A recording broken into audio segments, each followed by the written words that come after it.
Okay, guest number 3 tonight is 4A Mespy winner, boys basketball player of the year from Edwardsville High School, Herb Martin. Welcome to the show, Herb. Yes, sir. Welcome. Glad to be here. Well, we spent 18 weeks together in sports and lit, and here you are. I've never seen you after second hour before. It's a little different. Congratulations on graduating yesterday. How did graduation go? And make sure you're close to that microphone when you talk. Thank you, Mr. Life. Graduation was fun. The 2 hours actually flew by.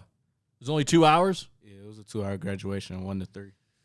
Oh, man, even though they're 2 hours, they always feel like 6 hours to me no matter how long they are. But you graduated, and you're off to Quincy University next year. I know you're excited for that, but you are the Mespy winner for the 4A Basketball Player of the Year, as I mentioned. What will you remember about this great season that the Tigers had? Conference champions, just a few losses all year long. What will you remember? I'll remember the wins and all that, of course, but really I'll remember being able to play with my teammates and the camaraderie that we had together, how happy we was for each other. 11-1 in the conference, 28-3 overall. Just 2 losses to Alton, 1 in the regular season and a tough one in the playoffs, and a loss to Moline, one of the best teams in the state. And then that last loss to Alton, as I said, man, you guys did a lot of winning this year. And I think what a lot of people said to me was a lot of people didn't see this coming. They knew that you guys were going to be competitive, but they didn't know that you were going to go 28-3. Was that what you expected going into this season in terms of wins? To be honest, no. If I'm being completely honest, I did not expect this at all. I just knew coming into the season that for us to be competitive, I knew that I had to have a big season, and I knew after all the work I put in this whole summer, I was going to have a big season. Describe the work you put in. What did you do to get ready for this season? To get ready for this season, I'll often go up to the gym late nights around 11 p.m. Time, and I'll just set up a shooting gun and I'll just shoot for 2 hours, and then I'll practice my free throws and finishing over defenders. Because your game made a big jump this year due to that hard work, what aspect of your game do you think improved the most? I'll say my mid-range shot. I usually was just a driver and then maybe take a few threes. I feel like the mid-range really opened up my game as I was able to hit it off the dribble and off the catch. Really made defenders had to guard me close, which made it easy for me to block past them and go to the rim. Was that just a matter of you just getting up shot after shot after shot in the offseason? Yes, sir. Just practicing the repetition, and it worked out in the games. And then getting stronger, too, I would imagine. Oh, yes, sir. I really focused on my body, lifting weights. I'll lift after I got my shots up. I'll do my arms, and then I'll do some leg workouts. How long has basketball been in your blood? Since birth? Since as long as you can remember? As long as I can remember. I've been playing basketball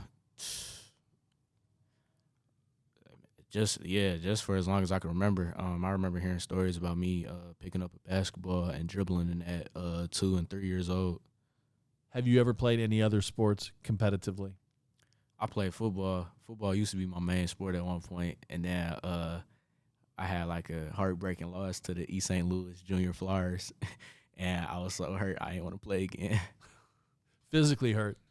Yeah, I wasn't physically hurt. It was more emotional because we lost by 1 in the playoffs, and that just really hurt me. Okay. All these great wins this season, Effingham, St. Anthony, Rantoul, Champaign Central. Is there any single win that stands out in your mind to you the most? January 17th, that home game against the Alton Redbirds. Why does that one stand out? 1 point win? Yes, sir. It stands out a lot because, yes, I hit the game winner, but it was the atmosphere of that game. It was a sold-out game, standing room only game. Both student sections was going crazy for their schools, and the stakes were high because if we lost that game, we would have lost the conference to Alton. And if they didn't lose that game, they would have ran the conference and won it undefeated. So we knew coming into that game that we had to win, and everybody was focused in on winning. and we just didn't let the crowd at that time like bring us down. Dylan Dudley doing a fantastic job at Alton. Coach Battis doing a great job at Edwardsville. And two coaches that get along and have a lot of respect for each other. And I would describe the rivalry as competitive and fierce, but friendly. I don't feel like you guys hate each other. I just feel like you really want to beat each other. Is that how you would describe it? Oh, yeah. I'm friends with a lot of guys on the Alton team, so we talked about it before the game. We knew what it was going to be like coming into the game. We just really wanted to compete.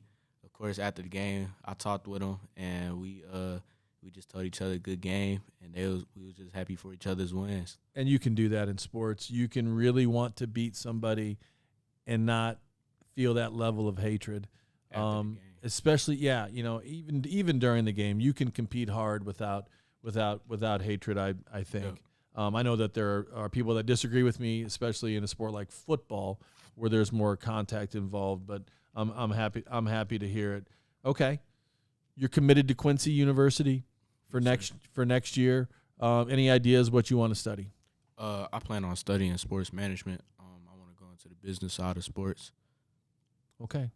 Basketball, probably, presumably. Who knows? It doesn't really matter. I feel like I'll be a great marketer for any sports franchise. Okay. But your game is still developing and your career is not over. What are you working on now to take your game to be successful as a collegiate like you were as a high school athlete? I'm working on getting even more stronger, getting my body ready for the college physicality, getting ready for the college game. I'm really working on I'm still working on my mid-range and my three-point jump shot. And then I've been working on finishing, like, high off the backboard so, like, taller defenders can't block my shot. You're a natural point guard. Is that where Quincy intends to use you? Yes, sir. How would you describe your game? You're a shooter. You're a dribbler. You command the offense. How would you describe Herb Martin? I'll describe my game as, like, a leader because I lead everything. I'll usually be, like, in most of our games or a few of our games, it would either be me or Yosei to get the first rebound. And I try to get my friends involved, my teammates involved first. Then I'll try to go get mine. But being a point guard, yeah, I feel like that's what it's all about, getting others involved first, like leading your team. You're cousins with the Hogg family, right? They're my aunts and uncles. Okay. What impact has that relationship had on your development as a basketball player, Ball Hog Academy? It's had a big impact on my development as a basketball player. We're a very competitive family.